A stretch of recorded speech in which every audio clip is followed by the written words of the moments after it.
Movie की शुरुआत होती है दो स्नाइपर सैम और केन के साथ। सैम एक बहुत ही बेहतरीन स्नाइपर है और केन उसका पार्टनर है। दोनों एक आदमी को टारगेट कर रहे हैं और उसे एक गोली में उड़ाने के लिए रेडी है। वही रास्ते पर कुछ लोग प्रोटेस्ट कर रहे होते हैं। तभी उस आदमी की गर्लफ्रेंड आती है और उसके साथ वहीं पे डांस करने लगती है। मतलब ये क्या तरीका हुआ यार, बीच रोड पे प्रोटेस्ट के बीच डांस करना। दोनों अभी डांस कर ही रहे थे कि अचानक लड़की की नजर सैम पर पड़ी। वो उस आदमी को बचाने के लिए तेजी से आगे बढ़ी और सैम ने अपनी गन चला दी। गोली सीधे लड़की को जा लगी और चारों ओर अफरा तफरी मच गई क्योंकि हर कोई भागने लगा। सैम केन की बात मानकर वापस एम करता है और सीधे दोनों को खत्म करके दोनों पार्टनर वहां से जल्द निकलते हैं। बट सिक्योरिटी वहां आ जाती है। दोनों भागते हैं और छत से होते हुए एक नई बिल्डिंग में चले जाते हैं। सिक्योरिटी गार्ड्स अभी भी उनका पीछा कर रहे होते हैं और वो दोनों जब उनसे नहीं बच पाते तब उन सिक्योरिटी गार्ड्स को यमराज के पास जाना पड़ता है। पर मुसीबत अभी खत्म नहीं होती। वो लोग बिल्डिंग से जैसे ही नीचे उतरते हैं कुछ लोग उन्हें घेर लेते हैं, पर दोनों प्रोफेशनल फाइटर्स की तरह सभी को धूल चखा देते हैं और वहां से बच के निकल जाते हैं एक ट्रक की मदद से। सीन शिफ्ट होता है एक प्लेन में।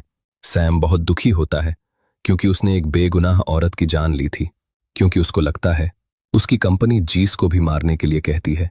वो एक बुरा आदमी होता है जो कुछ हद तक सही है, पर वो औरत जो एक आदमी को बचाने के लिए खुद गोली खा ली उसे सैम अच्छा समझता है। पर केन उसे समझाता है कि वो लड़की सिर्फ एक प्रोस्टिट्यूट है और वो उतनी भी अच्छी नहीं थी। ये सब हो ही रहा था कि तभी टेम का कॉल आता है। टेम वही है जो इन दोनों को काम देती है कि किसको कहां और कब ठिकाने लगाना है। सैम टेम से बात करता है। टेम उससे समझाती है कि वो लोग जो कर रहे हैं सब सही है। टेम उन दोनों को कुछ दिन की छुट्टी दे देती है और रिलैक्स करने के लिए कहती हैं। प्लेन लैंड करता है। केन सैम को एम्स्टर्डम चलने के लिए कहता है ताकि वो दोनों वहां खूब मस्ती कर पाए, पर सैम मना कर देता है और अपने घर चला जाता है जो एक बहुत ही गहरे जंगल के बीच में था। सैम वहां बहुत शांत महसूस करता है। इस शांति में वो जॉगिंग करता है, लकड़ी काटता है और शिकार पर जाता है। एक दिन जब वो गन्स को रिपेयर कर रहा था कि तभी एक जंगली भेड़िया वहां आ जाता है। सैम गन उठा लेता है पर भेड़िए पर नहीं चलाता है। भेड़िया चुपचाप चला जाता है। सैम को टेम का कॉल आता है और सैम उससे बात करने लगता है। सीन शिफ्ट होता है। कुछ दिन बाद एक एयरपोर्ट पर वहां केन पहले से सैम का वेट कर रहा था। प्लेन लैंड होता है और दोनों कार में बैठ जाते हैं। कार में सैम केन को एक बहुत ही शॉकिंग बात बताता है। सैम केन को बताता है कि वो अब ये काम छोड़ रहा है और अब से वो एक भी मर्डर नहीं करेगा, और वो ये बात टेम को भी बता चुका है और ये उसका आखिरी मिशन होगा। केन इस बात से दुखी और परेशान दोनों होता है, पर वो कुछ नहीं कहता। दोनों होटल पहुंचते हैं और होटल मैनेजमेंट का एक आदमी उन्हें एक बहुत ही सुंदर पेंट हाउस में ले जाता है जो उनके एक्सपेक्टेशन से बहुत सुंदर होता है। सैम होटल मैनेजमेंट के आदमी को कर्टन्स बंद करने के लिए कहता है, पर वो आदमी कहता है कि विंडो से अच्छा नज़ारा दिखता है। पर सैम कर्टन्स बंद करने के लिए जिद करता है और फिर कर्टन्स बंद कर देता है। मैनेजर के जाने के बाद केन सैम को कहता है कि अगर सैम यह काम छोड़ना है तो केन को भी यह काम छोड़ना पड़ेगा, क्योंकि केन पूरा सैम पर डिपेंडेंट है और अगर सैम नहीं तो केन नहीं। पर सैम अभी भी अपनी बात पर अड़ा हुआ था। ये सब बात हो ही रहा होता है कि तभी लिफ्ट से दो लड़की आती हैं और उन दोनों के एक स्पेशल कोड वर्ड बोलने के बाद दोनों को अंदर एंट्री मिल जाती हैं। दोनों लड़कियां जिनका नाम मोना और लिली है, सैम और केन को मसाज देने आई थी। सैम मना कर देता है, पर केन तो आराम से मसाज करवाने लगता है लिली से। मोना कर्टेन खोलती है पर सैम मन कर देता है। फिर मोना कर्टेन्स क्लोज कर देती है। मोना फिर सैम का भविष्य बताने लगती है क्योंकि उसके पास कुछ ज्योतिष विद्या है जो उसने अपनी माँ से सीखा था। फिर मोना क्रिस्टल बॉल दिखाती है सबको, जिसको वो हमेशा अपने साथ रखती हैं लक के लिए। सब हैरान हो जाते हैं। फिर मोना केन का हाथ पड़ती हैं और कहती हैं, तुम्हें एक जगह पर रहना पसंद नहीं है और तुम बूढ़े भी नहीं होना चाहते हो। और फिर सैम का हाथ पड़ती हैं। लड़कियां तुम पर भी मरती हैं। फिर वो सब ड्रिंक करने लगते हैं। तभी होटल मैनेजमेंट के दो स्टाफ आते हैं और वो भी कर्टन्स खोलने के लिए कहते हैं। सैम उसे रोकता है। सब सैम को कर्टन्स खोलने के लिए कहते हैं, पर सैम नहीं मानता। तभी दूर से एक स्नाइपर की गोली आती है, पर सैम बच जाता है। सब जल्द से जल्द छुपते हैं, पर गोली लगातार आती है। सैम कर्टन्स बंद करने की कोशिश करता है, पर होटल मैनेजमेंट का एक स्टाफ उस पर अटैक कर देती है। दोनों में ज़बरदस्त फाइट होती है और सैम उसे मार देता है। उसके मरते ही दूसरा स्टाफ भी सैम पर अटैक कर देता है। दोनों में फिर ज़बरदस्त फाइट होती है, पर सैम उसे भी मार देता है। सब बहुत घबराए हुए थे और लिली तो बहुत ज्यादा ही डरी हुई थी। फिर केन मोना और लिली से पूछता है, उनके फोन कहाँ है? मोना का फोन बहुत दूर है, पर लिली का पर्स जिसमें फोन है वो सामने ही पड़ा हुआ है। फिर केन अपनी लाइफ जोखिम में डालकर पर्स के सामने पहुंचता है और पर्स से फोन निकलता है। इसी बीच लिली डर कर भागने लगती है। तभी गोली चलती है, पर सैम उसे बचा लेता है। केन टेम को कॉल करता है और सब सिचुएशन के बारे में बताता है। तब टेम से मालूम चलता है कि वो पेंट हाउस टेम ने नहीं बुक किया था और नहीं उसने इन लड़कियों को भेजा था। टेम कहती हैं कि वो कुछ सॉल्यूशन ढूंढती हैं, तब तक उन्हें खुद ही सरवाइव करना पड़ेगा। मोना कहती है कि उसे यहां नहीं मरना, क्योंकि उसे अपनी बेटी लिए उसे वापस जाना ही होगा।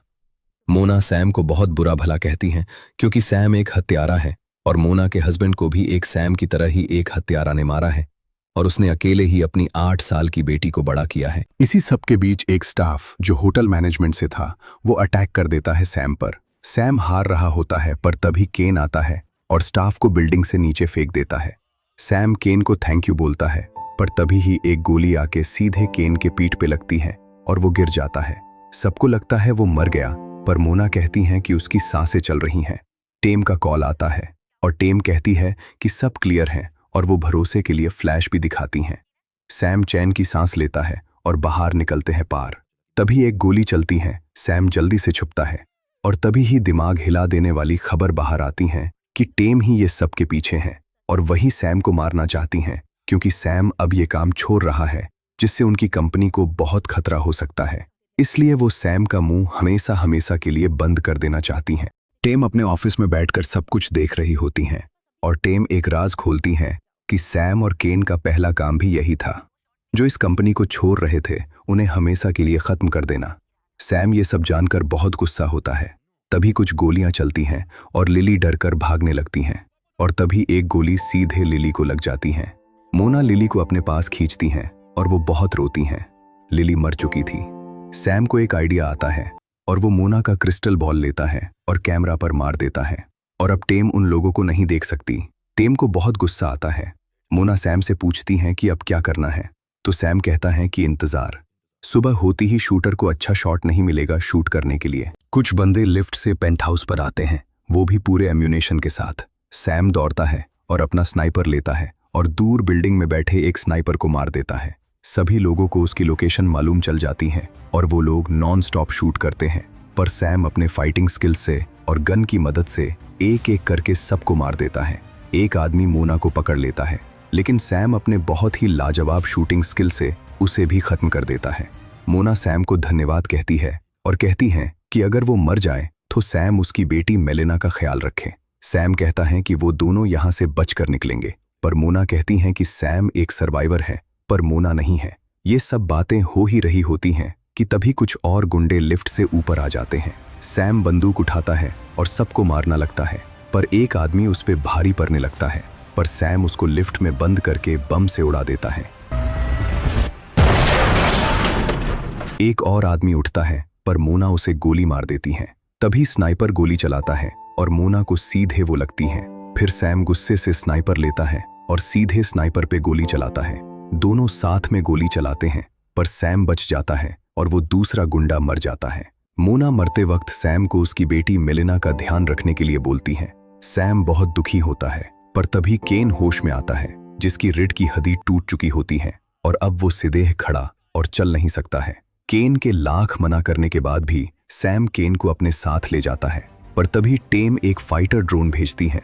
सैम उससे बचता है और कुछ ही गोलियों में ड्रोन को भी खत्म कर देता है। सैम वापस केन के पास जाता है, पर केन मर चुका था, पर मरने से पहले उसने सिल्क ब्लैंकेट से सैम के लिए एक पैराशूट बना देता है। कुछ और गुंडे आते हैं। सैम केन को देखकर बहुत दुखी होता है, पर अपनी जान बचाते हुए होममेड पैराशूट के साथ खुद जाता है। लकीली वो पैराशूट काम करता है, पर बीच में ही पैराशूट फट जाता है। सैम एक गार्बेज ट्रक में गिरता है और फाइनली वो वहां से एस्केप कर लेता है। कुछ दिन बाद एक एयरपोर्ट पर, जहां टेम इंतजार कर रही थी अपनी फ्लाइट का, ताकि वो दुबई जा सके, सैम कॉल करता है टेम को और उसे कहता है कि वो अब सिर्फ अकेला ही काम करता है और वो अब स्नाइपिंग नहीं करेगा। टेम अपनी फ्लाइट पकड़ने के लिए निकल जाती हैं। तभी बाथरूम के साइड में मेलिना बैठी होती हैं, वही मोना की बेटी। वो एक कॉशन बोर्ड लगा देती हैं। फिर टेम फोन कट करती हैं और बाथरूम जाती हैं। सैम क्लीनर के कपड़े पहना होता है वो अनदर जाता है और टेम और उसके 2 बॉडीगार्ड दोनों को मारकर मेलिना के साथ निकल जाता है और इसी के साथ ये मूवी खत्म होती है। अगर आप लोगों को किसी भी मूवी का एक्सप्लेनेशन चाहिए तो let me know in the comment section and don't forget to like and subscribe the channel. तब तक के लिए बाय बाय।